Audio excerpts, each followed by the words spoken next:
నమస్తే welcome to NCN news నేను కళ్యాణి బులెటిన్లో ముందుగా హెడ్లైన్స్ నిడదవోలు సమగ్ర అభివృద్ధికి కృషి చేస్తా రాష్ట్ర మంత్రి కందుల దుర్గేష్ తూర్పుగోదావరి జిల్లా నిడదవోలు పురపాలక సంఘ పరిధిలోని 9, 10వ వార్డులలో ఆర్టీసీ బస్టాండ్ జంక్షన్ నుండి వీక్లీ మార్కెట్ జంక్షన్ వరకు సీసీ రోడ్ మరియు డ్రైన్లను కూడా మరియు 15వ ఆర్థిక సంఘం నిధులు 147.40 లక్షల రూపాయల అంచనాల వ్యయంతో నిర్మించు పనులకు శంకుస్థాపన చేయు కార్యక్రమానికి రాష్ట్ర మంత్రి Kandula Durgesh, RUDA chairman Boddu Venkataramana Chowdary, joint collector S Chinnarayudu, Nidadavolu municipal chairman Bhupathi ఆదినారాయణలు ముఖ్య అతిథులుగా విచ్చేసి శిలాఫలకాన్ని ప్రారంభించారు. ఈ సందర్భంగా రాష్ట్ర మంత్రి కందుల దుర్గేష్ మాట్లాడుతూ నిడదవోలు పట్టణాన్ని మరింత అభివృద్ధి పరిచేందుకు తాను కృషి చేస్తానని, నిడదవోలు నియోజకవర్గ అభివృద్ధికి కావలసిన అన్ని రకాల నిధులను సేకరించి గోదావరి పుష్కరాల నాటికి నిడదవోలు నియోజకవర్గాన్ని సుందరీకరిస్తామని అన్నారు. ఈ కార్యక్రమంలో నిడదవోలు మున్సిపల్ కమిషనర్ తోట కృష్ణవేణి, మున్సిపల్ అధికారులు, సిబ్బంది, నిడదవోలు నియోజకవర్గ కూటమి నాయకులు, కార్యకర్తలు, పట్టణ ప్రజలు పాల్గొన్నారు.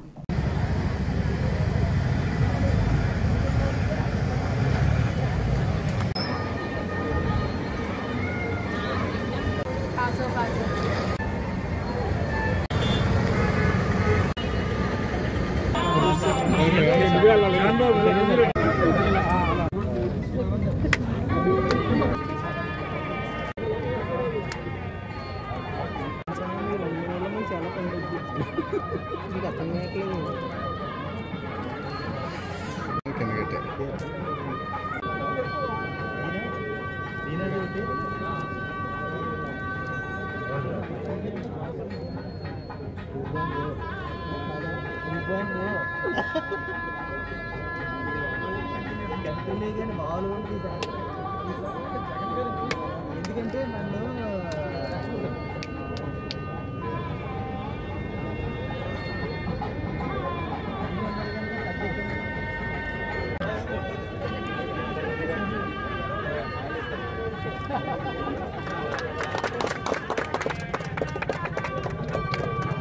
సార్ ఒకసారి ఉంటారు ఒక్కసారి మీరు అందరూ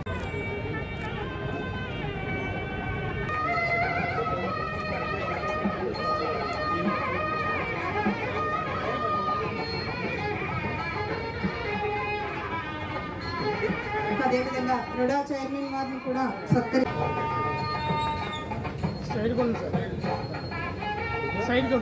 అదేవిధంగా వైస్ చైర్మన్ వారు, జాయింట్ కలెక్టర్ వారికి కూడా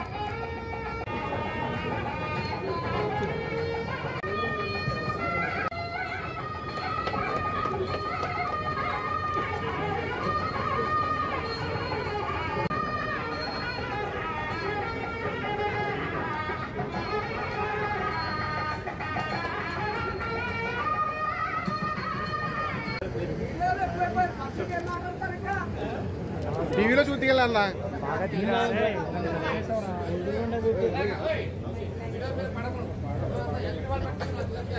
ఈరోజు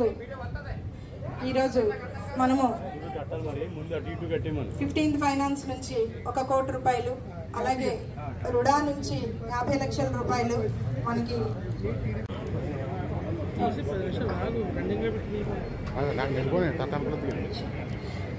మీరు మాట్లాడండి సార్. తర్వాత మీరు మాట్లాడిన తర్వాత సార్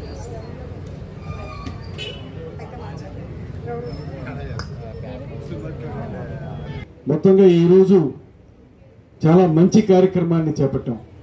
ఒకటి, 15వ ఆర్థిక సంఘం వారు ఇచ్చిన నిధులతోటి రమారమి ₹1 కోటి ఈ ఆర్టీసీ బస్టాండ్ దగ్గర నుంచి DCMS వరకు రోడ్డు నిర్మించుకోవడం కానివ్వండి, ఇవాళ రుడా చైర్మన్ గారు వెంకటరమణ చౌదరి గారు, మొన్నటి వరకు రుడా వైస్ చైర్మన్గా ఉన్నటువంటి ఖర్గే గారు వారు ఇచ్చినటువంటి సహకారంతో మరో 47 లక్షలతోటి ఒక రోడ్డు నిర్మించుకుంటా ఉన్నాం, డ్రైన్ నిర్మించుకుంటా ఉన్నాం.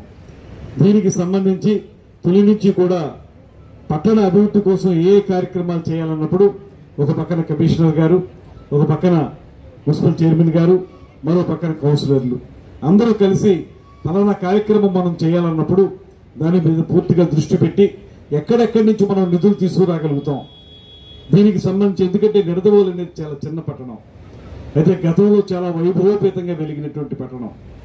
అటువంటి పట్టణాన్ని చాలా విషయాల్లో గడిచిన 5 సంవత్సరాల కాలంలో పూర్తిగా నిర్లక్ష్యం వహించారు.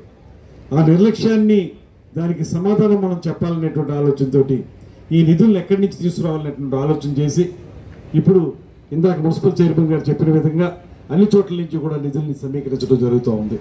ఒక్క రుణాన్నిచ్చే మనం ఈ మధ్యకాలంలో ఇవాళ చేస్తున్నటువంటి శంకుస్థాపనకు సంబంధించిన 47 లక్షలు మాత్రమే కాకుండా మరో 40 లక్షల రూపాయలు కూడా తీసుకురావడానికి ఒక ప్రయత్నం చేస్తూ ఉన్నాం. రమారమి ₹1 తీసుకొస్తా ఉన్నాం. అదేవిధంగా మనకి ఆంధ్రప్రదేశ్ రాష్ట్ర ప్రభుత్వం ముఖ్యమంత్రి గారి నేతృత్వంలో ఉప ముఖ్యమంత్రి గారి యొక్క సారథ్యంలో అద్భుతమైనటువంటి అభివృద్ధి జరుగుతున్నటువంటి సందర్భంలో మన పట్టణానికి కొంత నిధులు కేటాయించాలనేటువంటి విషయంలో మున్సిపల్ శాఖ మార్చులు ₹1 దీనికి శాంక్షన్ చేస్తే నేను ఆయన దగ్గర కూర్చున్నాను. తప్పనిసరిగా మాకు తక్కువలో తక్కువ 3 కోట్లు కావాలి, మీరు ₹1 ఇస్తే సరిపోదు ఈ పట్టణానికి అన్నాను. ఆయన మౌఖికంగా ఆదేశాలు జారీ చేశారు. అతి త్వరలోనే మరో ₹2 కోట్ల కూడా మనం తెచ్చుకుంటాం. వాటితోటి కార్యక్రమాలు తప్పనిసరిగా నిర్మిస్తాం. అయితే ఇక్కడ నేను కొన్ని విషయాలు మీకు చెప్పాల్సిన అవసరం ఉంది. పేరుకి శంకుస్థాపనలు చేసేయటం, అక్కడ మనకి ఫైనాన్షియల్ శాంక్షన్ కానీ అడ్మినిస్ట్రేటివ్ శాంక్షన్ కానీ లేకుండా ఊరికి కొబ్బరికాయలు కొట్టేయటం వల్ల ఏ ఉపయోగం ఉండదు. అలాంటి దానికి ఉదాహరణ ఏంటంటే మీకు ఉన్నటువంటి పక్కన హాస్పిటల్కి దాన్ని 100 పడకల ఆసుపత్రిగా అభివృద్ధి చేస్తామనేటువంటి కళ్ళబొల్లి మాటలు ఆ రోజు చెప్పి కొబ్బరికాయ కొట్టేసి శాంక్షనింగ్ లేకుండా, హాస్పిటల్కి శాంక్షనింగ్ అంటే ఏంటంటే మీ అందరికీ తెలియాలి కూడా చెప్తున్నాను. ఒక పక్కన దానికి కావాల్సిన 100 పడకల స్థాయికి వెళ్ళాలంటే దానికి అవసరమైన నిర్మాణం జరగాలి, అండ్ ఇంకో పైన ఇంకొక అంతస్తు వేయాలి, దానికి ఒక శాంక్షన్ కావాలి. మరొకటి ముఖ్యంగా కావాల్సింది ఏంటంటే మనకి స్టాఫ్కు సంబంధించిన రిక్రూట్మెంట్కి సంబంధించినటువంటి ప్రధానమైనటువంటి శాంక్షనింగ్ జరగాలి. అంటే ఎందువల్లనంటే కట్టడం అంటే ఒకసారి కట్టడంతో అయిపోతుంది, కానీ అందులో ఉన్నటువంటి 100 పడకల ఆసుపత్రికి సంబంధించిన డాక్టర్లు, పారామెడికల్ సిబ్బంది, ఇతర సిబ్బంది కావాలంటే దానికి స్టాఫ్ రిక్రూట్ చేసుకోవాలి. రిక్రూట్ చేసుకున్నటువంటి స్టాఫ్కి నెల జీతాలు ఇవ్వాలి. దానికి ఒక పక్క శాంక్షనింగ్ ఉంటే తప్పితే మనం ఊరికే 100 పడకలు అయిపోయిందని చెప్పి కొబ్బరికాయ కొట్టేసి ఏదో మనకు 4 డబ్బులు వస్తాయి కాంట్రాక్ట్ని పెట్టుకుంటే అనేటువంటి ఆలోచనతో చేసే పనులు తప్పు. ఆ పని చేసేది ఎన్నికలకు ముందు ఆ ప్రభుత్వం.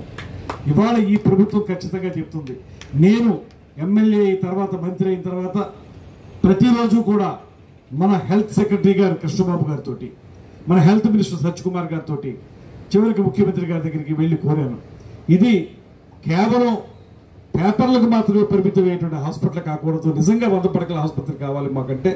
దీనికి కొంతమంది దగ్గర ఫండ్స్ పాజిటివ్ ఉంది కాబట్టి త్వరలోనే మీకు పూర్తి స్థాయిలో, అంటే ఒక పక్కన నిర్మాణానికి, మరో పక్కన స్టాఫ్ రిక్రూట్మెంట్కి, వారి జీతాలకి సంబంధించి సంపూర్ణమైన ఫైనాన్షియల్ శాంక్షన్ ఇస్తామనేటువంటి మాట ముఖ్యమంత్రి గారు స్వయంగా హామీ ఇవ్వడం జరిగింది. దాని ద్వారా అతి త్వరలోనే సమయం టైము నేను చెప్పట్లేదు కానీ అతి త్వరలోనే మనం దీన్ని 100 పడకల ఆసుపత్రిగా ఏ పని కూడా ఆగకుండా నిరాఘాటంగా కొనసాగే విధంగా ఆ కార్యక్రమాన్ని చేపడతామనేటువంటి మాటని మీకు స్పష్టంగా తెలియజేస్తా ఉన్నా. అదేవిధంగా స్టేడియం, చాలా మంది పట్టణంలో స్టేడియం గురించి అడుగుతా ఉన్నారు. సరైనటువంటి స్టేడియం నిడదవోలు పట్టణానికి లేదని, వాకింగ్ ట్రాక్ లేదని, ఇటువంటివన్నీ చేస్తా ఉన్నారు. దీనికి సంబంధించి కూడా స్టేడియంలో ఇప్పుడు ఊరికే పై మాటలతోటి శాంక్షన్ అయిపోయింది అన్నారు, కానీ అక్కడికి వెళ్ళి పేపర్లు తీయించాను. పేపర్లు తీస్తే ఎక్కడా కూడా దానికి పూర్తి శాంక్షనింగ్ లేదు. ఇవాళ దాన్ని కూడా పట్టుకున్నాం. త్వరలోనే ప్రతి నియోజకవర్గానికి ఒక స్టేడియం అనేటువంటి ఆ కార్యక్రమం, ఆ ప్రోగ్రాం ఏదైతే ఉందో ఆ ప్రోగ్రాంలో భాగంగా దాన్ని కూడా అతి త్వరలోనే స్టేడియంని పూర్తి స్థాయిగా తీసుకురావడానికి కృషి చేస్తున్నాననేటువంటి మాటను కూడా మీ అందరికీ మనవి చేస్తున్నాను.